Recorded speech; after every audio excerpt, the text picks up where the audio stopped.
Well, hello, thank you for joining me today again on the Church History Trail, and we find ourselves in ANTRIM, and basically where we are, we're just a stone's throw from the town centre, and you can see the church there. That's the Church of Ireland, the parish church, and I'll be doing a wee video there shortly. But where we are now is actually, we're outside the old non-subscribing Presbyterian church. Of course, the non-subscribing means that they don't subscribe to the Westminster Confession of Faith, and they are more in line with the Unitarian churches. They don't believe in the deity of Christ or the Trinity, where I myself am a Trinitarian, and I also believe in the deity of Christ. And so this used to be the non-subscribing Presbyterian church, and then it actually became a boxing club for a while. But it's not in use today. But you can see the stone there. It says built 1700 and renovated 1831.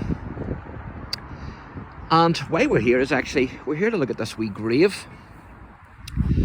Because this is actually an American Civil War soldier's memorial here. And he's not actually buried here, but it is a memorial to a Union soldier. And James Fleming was born in 1832 to Malcolm and Anne Jane Fleming in Island Bawn, County Antrim. Now the family would later move to nearby Lorne, and as a young man, James decided to leave County Antrim and to head for North America. And arriving in Canada first, he eventually made his home in New York. And so James would go on to serve as an infantry and cavalry officer in the American Civil War with the Union Army. So it's fantastic to think that Antrim has a direct connection with the American Civil War. Of course, the American Civil War was fought in 1861 until 1865, and it's also known as the war between the states. Now the inscription here, if you can see that, the inscription actually records that he was killed at Fairfax, Virginia by a gang of guerrillas on the 8th of August 1863 at the age of 32, and he was buried in an unmarked grave at nearby Falls Church Cemetery.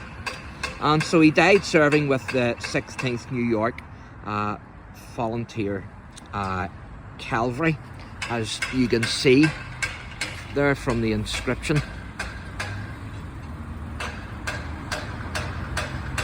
The 16th New York Volunteer Cavalry. And so that's fantastic that we have a connection here with the American Civil War here in Antrim.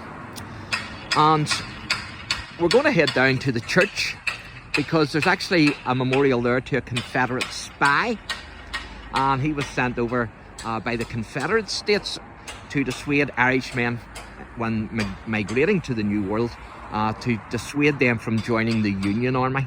And so stay tuned for that one. God bless.